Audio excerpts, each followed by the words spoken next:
So this is the basement of the former Norwegian Lutheran Evangelical Church that started in 1903. I was looking for a bigger space that wasn't my home or, part of my homestead.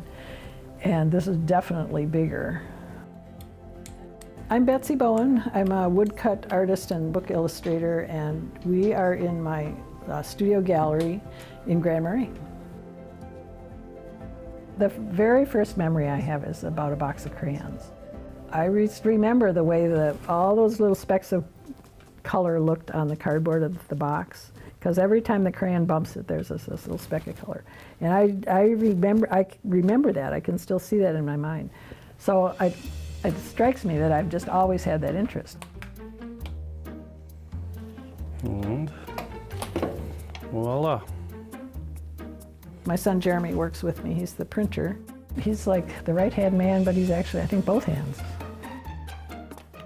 It's a lot of kind of planning and time to get a big print done.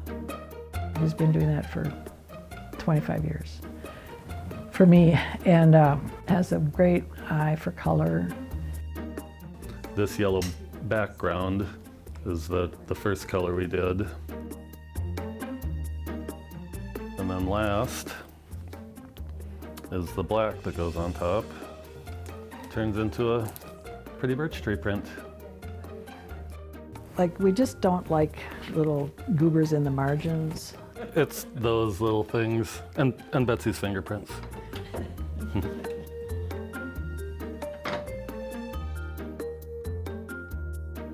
I like doing it.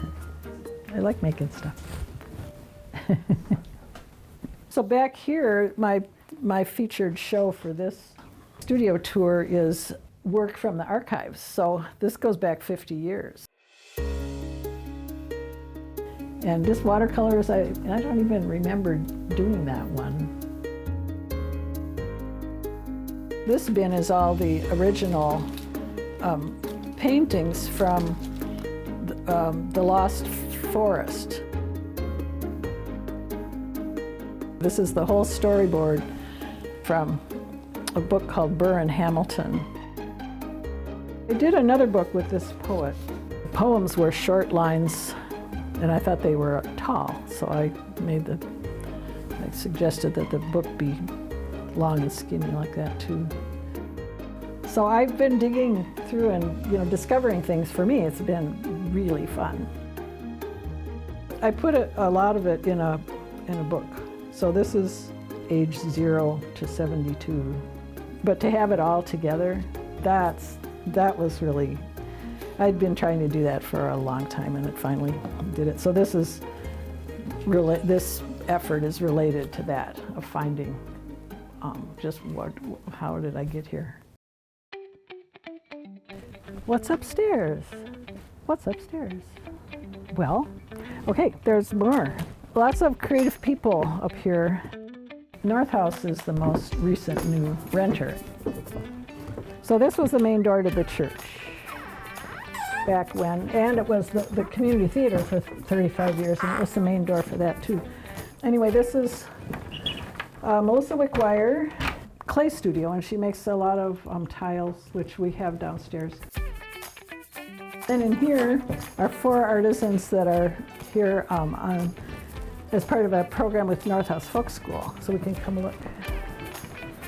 Mike Loeffler makes these really cool bird bowls and lots of shavings and furniture. Josh makes boats. He's pretty well underway with this kayak project. And Mary Beth makes brooms and dustpans. Super cool stuff. And then Elise has a lot going on in here. Holy cow. Yeah, we could go up in the loft and look down on everyone. Oh, that'd be fun. This is Puppet World up here.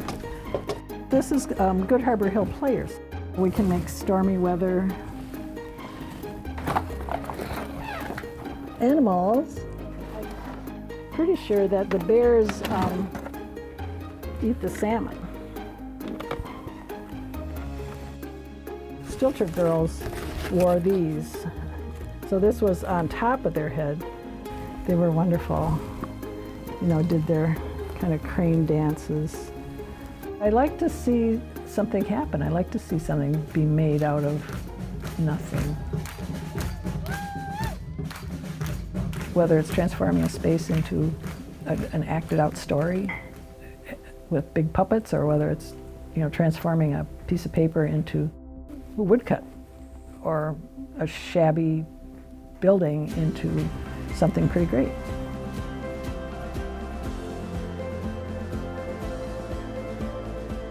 There's the creative energy that's, I like being around creative people that way, because there's something, you know, there's a search for something new, something that hasn't happened before, and they're making it.